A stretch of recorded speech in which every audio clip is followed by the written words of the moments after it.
Assalamualaikum warahmatullahi wabarakatuh. Halo teman-teman, saya Heni Sri Utami dari kelompok 1 dan teman saya Ismi Ayunda. Nah, kami akan memaparkan materi mengenai penyusunan kurikulum nasional. Nah, untuk itu teman-teman semua bisa menyimak video berikut. Selamat menonton. Nah, jadi pokok bahasan dari penyusunan kurikulum nasional ada 5. Yang pertama yaitu landasan kurikulum. Yang kedua pengertian kurikulum nasional. Yang ketiga prinsip pengembangan kurikulum. Yang keempat acuan operasional penyusunan kurikulum nasional. Dan yang kelima komponen kurikulum nasional. Untuk pembahasan yang pertama yaitu landasan kurikulum. Nah, apa sih landasan kurikulum itu? Landasan kurikulum dapat diartikan sebagai suatu gagasan, suatu asumsi atau prinsip yang menjadi sandaran atau titik tolak dalam pengembangan kurikulum. Nah, jadi landasan kurikulum juga salah satu peran penting dalam penyusunan kurikulum, karena penyusunan kurikulum itu tidak dapat dilakukan tanpa adanya landasan yang kuat. Nah, jika seperti itu, maka kurikulum tidak akan dapat mencapai tujuannya secara optimal.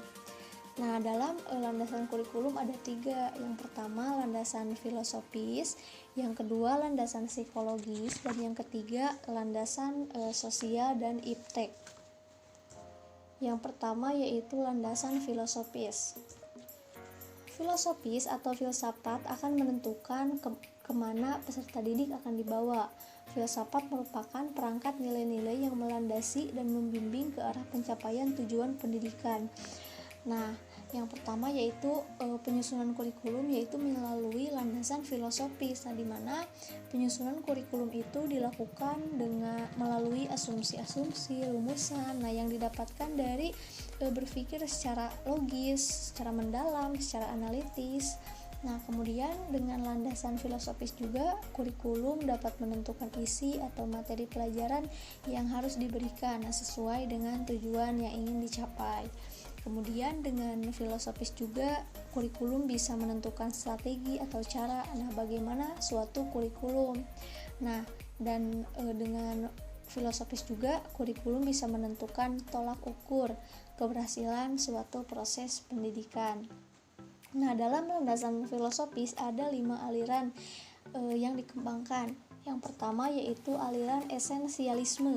Nah, jadi paham ini menginginkan agar manusia itu kembali ke kebudayaan lama atau sejarah. Nah, jadi paham ini menanamkan pada siswa untuk mengetahui pengetahuan-pengetahuan yang bersifat tradisional. Nah, yang kedua yaitu aliran eksistensialisme.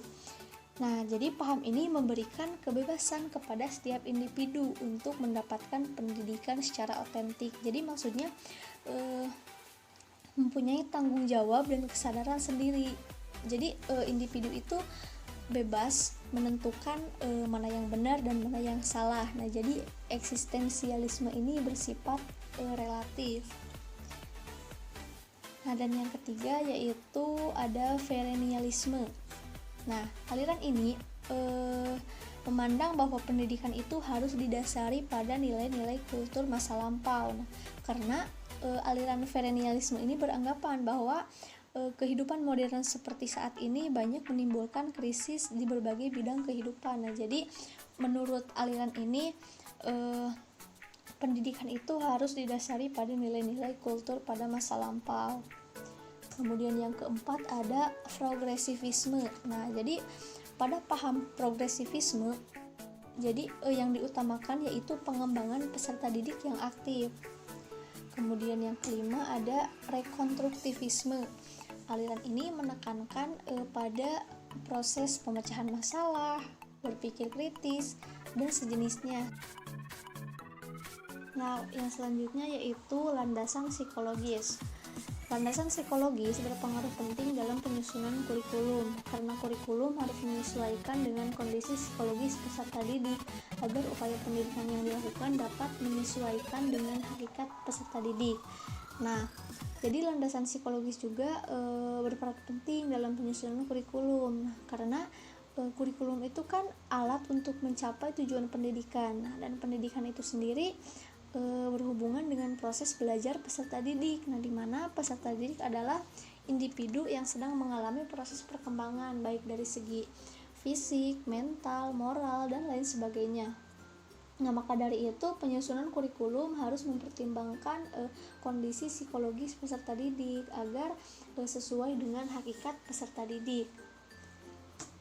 Nah, dalam landasan psikologis ada 2 jenis sumber pemikiran yang dikembangkan. Yang pertama yaitu psikologi perkembangan. Psikologi perkembangan adalah ilmu atau studi yang mengkaji perkembangan manusia beserta kecenderungan perilaku yang ditunjukkannya.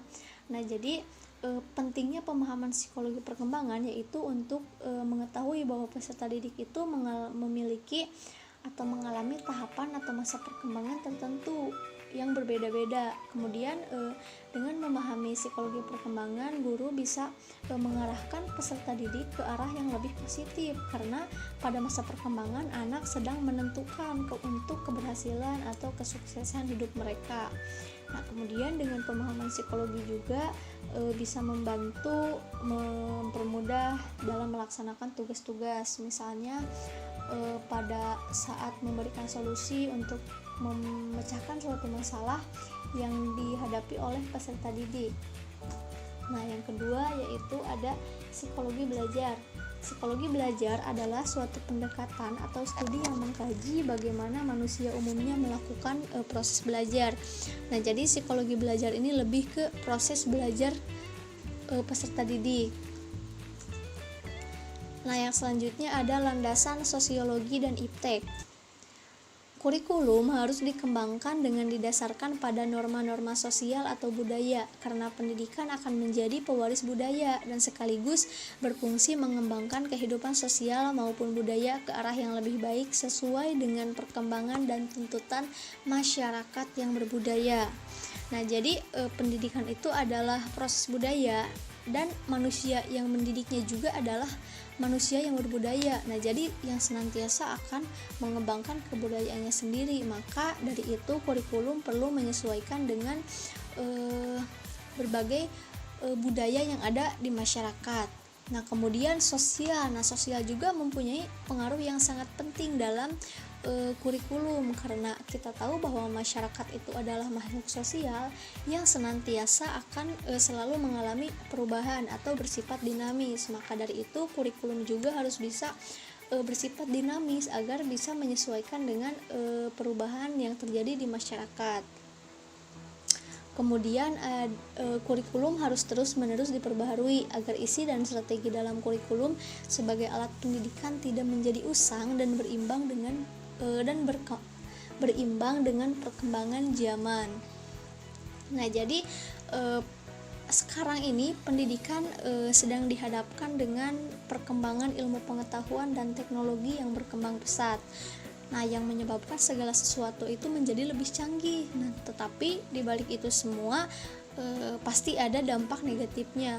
Nah, maka dari itu tugas pendidikan itu bukan hanya memberikan atau mewariskan ilmu pengetahuan saja, tetapi harus memberikan keterampilan serta menanamkan nilai-nilai kehidupan dan juga budi pekerti. Nah, yang selanjutnya yaitu pengertian kurikulum nasional. Kurikulum nasional yaitu kurikulum yang dikembangkan di Indonesia berdasarkan kesepakatan dari berbagai pihak Kemendikbud dan sampai guru-guru. Nah, jadi kurikulum nasional yaitu kurikulum yang disepakati baik itu oleh Kemendikbud dan sampai tenaga pengajar atau guru. Nah, kurikulum nasional di Indonesia sekarang yaitu kurikulum 2013. Nah, berarti kurikulum 2013 telah disepakati oleh berbagai pihak Kemendikbud dan tenaga pengajar. Kemudian ada beberapa pengertian kurikulum. Nah, yang pertama menurut Undang-Undang Nomor 20 Tahun 2003 Pasal 1 Ayat 19 mendefinisikan kurikulum merupakan seperangkat rencana dan pengaturan mengenai tujuan, isi, dan bahan pelajaran serta cara yang digunakan sebagai pedoman penyelenggaraan kegiatan pembelajaran untuk mencapai tujuan pendidikan tertentu. Kemudian ada menurut para ahli. Nah, salah satunya yaitu menurut Inlaw. Kurikulum berarti sebuah usaha yang menyeluruh yang dibuat khusus oleh pihak sekolah sebagai acuan bagi para siswanya agar dapat mencapai tujuan pendidikan. Nah, pihak sekolah juga menggunakan acuan dari kurikulum nasional. Nah, nanti akan dibahas oleh teman saya tentang acuan penyusunan operasional kurikulum. Kemudian ada pengertian kurikulum secara etimologis. Nah, kurikulum diambil dari bahasa Inggris yaitu kurikulum yang berarti rencana pembelajaran, sedangkan kurikulum sendiri diambil dari bahasa Latin yaitu kurir yang memiliki arti seperti maju dengan cepat, berlari dengan cepat, menjalani sesuatu dan berusaha. Nah, ini adalah beberapa pengertian kurikulum. Jadi pengertian kurikulum itu sangat luas sekali dan sangat banyak. Nah, jadi kalian bisa mencari dari sumber-sumber lain. Yang selanjutnya yaitu prinsip pengembangan kurikulum. Jadi prinsip pengembangan kurikulum ini ada 8. Nah, dan saya akan membahas 4 prinsip. Yang 4-nya lagi akan dibahas oleh Ismi. Nah, yang pertama ada prinsip relevansi atau prinsip penyesuaian. Dalam prinsip relevansi ini ada 2. Yang pertama ada relevansi eksternal dan yang kedua ada relevansi internal. Yang pertama relevansi eksternal artinya kurikulum harus sesuai dengan tuntutan dan kebutuhan masyarakat, baik kebutuhan yang diprediksi pada masa yang akan datang. Nah, jadi intinya kurikulum itu harus bisa menyiapkan program belajar bagi anak untuk menyiapkan agar bisa beradaptasi dengan masyarakat serta dapat memenuhi harapan dan kebutuhan masyarakat di mana tempat ia berada. Kemudian yang kedua ada relevansi internal. Nah, artinya kesesuaian antara komponen itu sendiri, yaitu kesesuaian antara isi, tujuan, metode, dan evaluasi. Nah, kemudian yang kedua ada prinsip fleksibilitas. Nah, jadi kurikulum itu harus bersifat fleksibel atau tidak kaku. Nah, berarti dalam pelaksanaannya harus ada penyesuaian-penyesuaian, baik itu berdasarkan kondisi daerah, waktu, atau kemampuan. Nah, yang ketiga ada efektivitas. Jadi prinsip efektivitas ini mengetahui sejauh mana perencanaan kurikulum yang telah ditetapkan itu tercapai. Nah, prinsip efektivitas dapat dilihat dari 2 sisi. Yang pertama yaitu efektivitas mengajar. Jadi berkaitan dengan sejauh mana sih proses belajar mengajar yang telah direncanakan ini terlaksana dengan baik. Kemudian yang kedua dari efektivitas belajar siswa. Nah, ini berkaitan dengan sejauh mana tujuan-tujuan pelajaran yang ingin dicapai ini telah tercapai melalui proses belajar mengajar yang telah terlaksana. Nah, yang keempat ada efisien. Nah, jadi prinsip kurikulum juga harus mempertimbangkan dari segi efisien, misalnya dari segi pemberdayaan dana, waktu, tenaga, dan sumber-sumber yang tersedia. Nah, agar tujuan kurikulum ini dapat tercapai secara optimal. Seperti itu.